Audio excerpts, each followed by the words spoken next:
Hi it alls, welcome back, and if you're new, hello, my name is Jessie, and today we're going to react to the making of Alice Oseman's Heartstopper. I am infuriated with myself because I fell in love with this series, and I binged it all in one sitting, and it would have been an amazing show to react to, but here we are reacting to the making of instead. This actually was sent to me from one of my Patreons, Benny. Benny, instead of writing you back, I'm just going to react to the video because I can't get enough of it either. I'm obsessed. I am literally in love with Nick.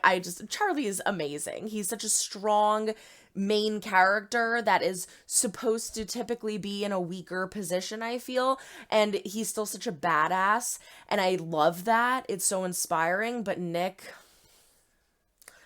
speaks to my heart and soul. He's just so pure. The actor's name is actually Kit Connor, and he is also in His Dark Materials. And what was the other thing? Rocket Man. It was Rocket Man, the movie, and I haven't seen that yet. I haven't seen either, actually. So I'm pumped to go and explore him in other roles. But let's just jump into this. It's only 3 minutes and 54 seconds. I'm excited to hear what they have to say. But before we do, don't forget to throw a like or dislike if you do not like what you see. The comments up below. Let me know why. Subscribe if you have not yet. We do fun things here. The bell to be notified when I upload new videos, and don't forget to check the link down in the description for my Patreon. It's $5 a month. That's only $1.25 a week. It has all of my unedited reactions of everything that I do on YouTube and additional more. And don't forget to follow us on all social medias at @star_chef_productions for TikTok and Instagram, or at Puma4107 for Twitter. But without further ado, this is my official reaction to the making of Alice Oseman's Heartstopper.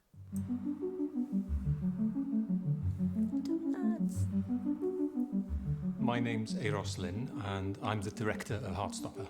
I'm Patrick Walters, and I'm an executive producer of Heartstopper.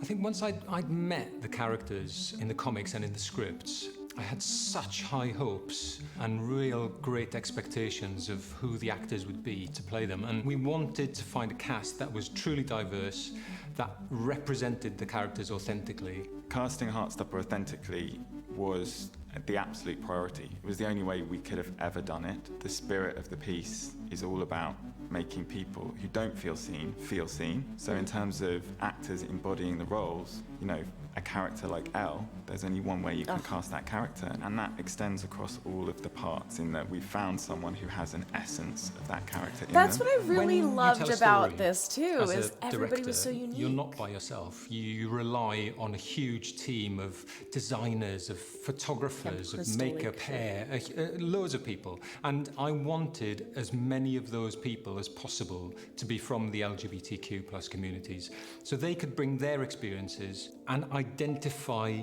the bits of the story that can only be from an LGBTQ perspective. I'm Jeffrey Ingold, and I was the LGBT consultant on the Netflix production of Heartstopper. Being involved in something like Heartstopper for me and for a charity like Stonewall is important because we can help give a more authentic view of the context in which the show is happening, so it doesn't feel like this is, a drama that's happening over here. It is based in the reality of what kids are going through. So we did a lot of conversation and training around what was happening in schools these days. So particularly for the cast, they could take that into the roles, and for the crew, they could also understand why this show matters and what it's going to mean to the audience who watch it. And what that meant is that we had brilliant sounding board in Stonewall, reading scripts, talking to crew, talking to cast, making sure that we'd all been trained in the appropriate language, the appropriate way to the little flip. a safe space that has LGBT mindedness at its forefront. It's so nice to see that the cast have all become such good friends. You don't know if that's going to happen. They might all hate each other, but in this case, they've just really bonded, like, immediately. They all get along so well, and it just makes a really positive, lovely atmosphere on set where everyone's having a good time and everyone's supporting each other, because it's a big thing to be cast in a Netflix show. It's incredibly important for us as LGBTQ plus people to have our stories represented on screen. TV and film is the art form of our age. It gives people like me a chance to see ourselves reflected and our younger selves reflected, and that was something that I was robbed of when I was growing up. I didn't get to see, two boys in school having a fun, nice time and showing that that was a possibility. And if you can't see that when you're growing up, you don't think you can have it. Right. And that the damage and trauma that can do is a lot. So I think the hope that this show will give to lots of young LGBT kids is hugely important, and Netflix is going to make sure that that's seen so widely. That's scene complete. That is a picture wrap. Thank you so much. Well done.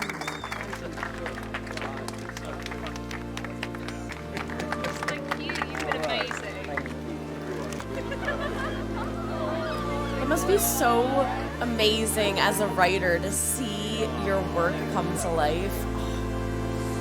It's gonna be an insane feeling. All right, so there you have it, the making of Alice Oseman's Heartstopper. And I could not imagine a world where there is not a season 2. However, Netflix has done some insane things before. So who knows? But I feel like we have a pretty good shot at this, especially because, again, of how much I've been hearing from so many people that this means so much to them. It's really touched them in a certain way, and they jumped right into the graphic novels after. So now I knew that this was a graphic novel. I follow With Cindy on YouTube. Cindy's amazing. She's hysterical. She does movie reactions as well and TV show reactions, but she mainly focuses on book reviews, and this was on her list as one of her favorites. And so she actually just released a reaction to the series, and I haven't watched it yet, but I've been hearing about it, and it was in the back of my mind. So when I saw it on Netflix, that's why I immediately jumped into it so fast, and I'm so happy that I did. And now I'm hearing from so many people that the graphic novel is amazing. Now, the graphic novel, if I'm not mistaken, I think it's broken into 4 parts, and I think only the first 2 focus on Charlie and Nick, but I don't know. I'm gonna find out. I have to find out because I'm going to get them. I do need to say, the reason I had never really jumped into Heartstopper, the graphic novel, was because Alice Oseman had written a book called Radio Silence that came tremendously recommended. I think her name is Kat. I follow her on YouTube as well. It's one of her favorite books of all time. And I hate to say this, but I could not get through it. I really, really did not like it. And I eventually got through it, but I found it very boring. And I feel like maybe I was just in a different mood. Maybe I was just in a mood where I wasn't meant to be reading that kind of material at the time. I don't know, because normally when I get into like a moody mood, I pick up an audiobook, and that's what happened with that. And I really didn't like it, but because I didn't like it, I kind of hesitated to get into Heartstopper, the graphic novel. But that has all changed now because, oh my gosh, this was amazing. Manifest the season 2. Manifest the season 2. We will get it. I'm really hoping we do. Everyone throw a like or dislike if you do not like what you see, but comment below. Let me know why. Subscribe if you haven't yet. Wait, 2 fun things here. Forget to link the bell to be notified when I upload new videos. Don't forget to check the link down in the description for my Patreon. Follow us on all social medias. But that is it. So long, everyone. Try and make someone smile today. You never know when you might need it next. Bye.